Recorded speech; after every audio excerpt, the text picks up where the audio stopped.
Coming up, a closer look at teacher pay in the Commonwealth and challenges facing educators. Dedicated to Eastern and Southern Kentucky, this is WYMT Mountain News at 11.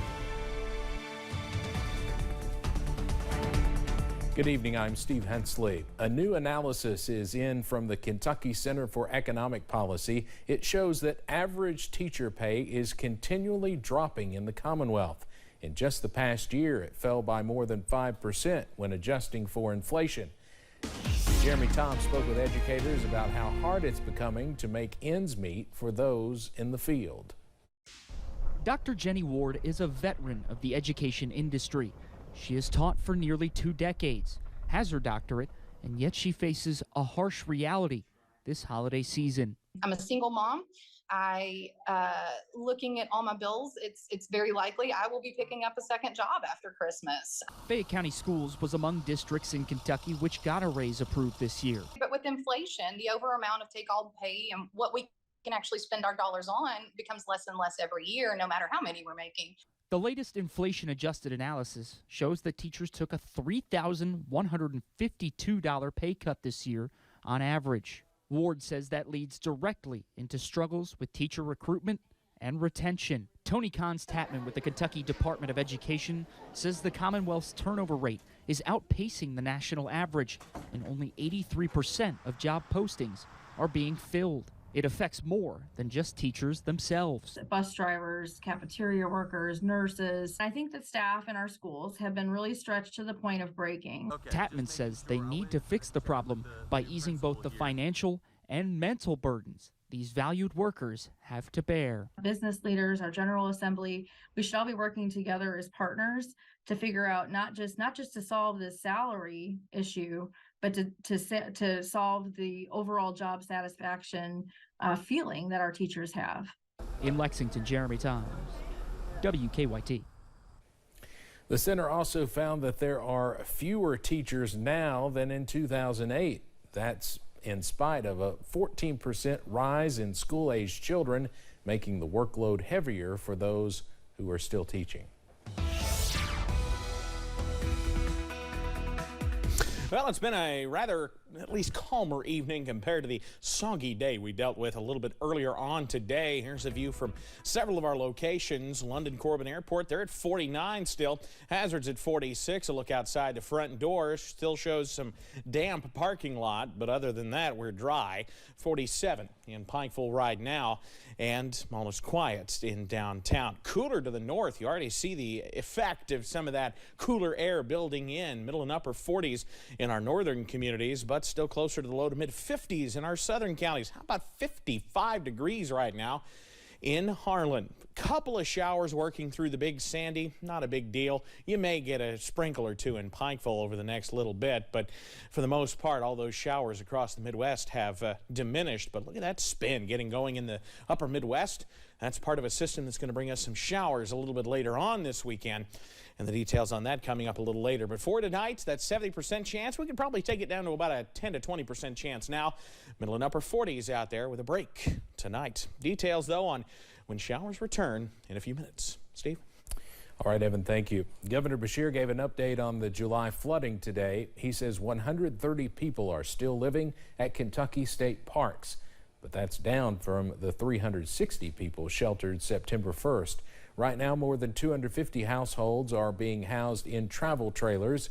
And this reminder, First Lady Brittany Beshear launched the Eastern Kentucky Toy Drive for children impacted by the flooding. You have until December 14th to donate. One family in Breathitt County has been stranded in their home since earlier this week. Michelle McDaniel and Patricia Wilson say their sister and her family are trapped due to water in front of their home and broken bridges from the July flood not allowing them to leave.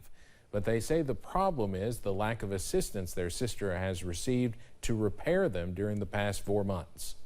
We're hoping that, FEMA or the county will step up and repair the bridge. So our little niece, she's 11 years old, she can't even go to school. She is at home, can't even cross the bridge to go to school. McDaniel says every time her sister has contacted FEMA regarding her application, they say it is pending. This weekend will mark 1 year since a deadly tornado outbreak across western and parts of central Kentucky. 81 people lost their lives. 24 of those deaths were in hard-hit Graves County. That's also where a second lawsuit has been filed by 10 former Mayfield candle factory employees. In a mass action lawsuit filed today, attorneys allege the factory was not prepared for the emergency. The suit claims a supervisor threatened the jobs of employees who asked to leave hours before the tornado hit. Mayfield Consumer Products and the supervisor are named as defendants in that lawsuit. A deadly crash is under investigation in Knott County. The coroner says 52-year-old Ben McCool had died yesterday in the crash on Yellow Creek Road. No other vehicles were involved, and the cause of the crash is still not known. First responders in Pikeville made a donation yesterday to help out kids across Pike County. The Pikeville First Responders Community Outreach Program, which consists of the town's police, fire, EMS, and dispatch center, donated $500 to every school in the county, totaling $10,500 worth of needed supplies. Dorton Elementary School Family Resource Coordinator Elisa Hurley says without the support of the community, providing for children in need may not be possible. Without our community partners, we can't do anything. We can't do our jobs. Our jobs would be very basic and very unrewarding. And the fact that they help us the way they do, it makes our jobs that much more rewarding. Hurley also added that this donation could not have come at a better time, and all of Pike County's family resource coordinators are extremely grateful. A Laurel County tradition going back decades has once again come back to life. WYMT's Chandler Wilcox walks us through the live nativity scene outside a London church. Faith Assembly of God is once again bringing locals a visual representation of Bethlehem when Jesus was born. What we really want to accomplish here is to bring the story of Christmas to life. The story that kids are read throughout their lifetime as they're going to bed. Some have been a part of this tradition since it started. Others are just now getting a look for themselves. I've seen some nativity set up, but nothing like this. I've watched them as they put it up.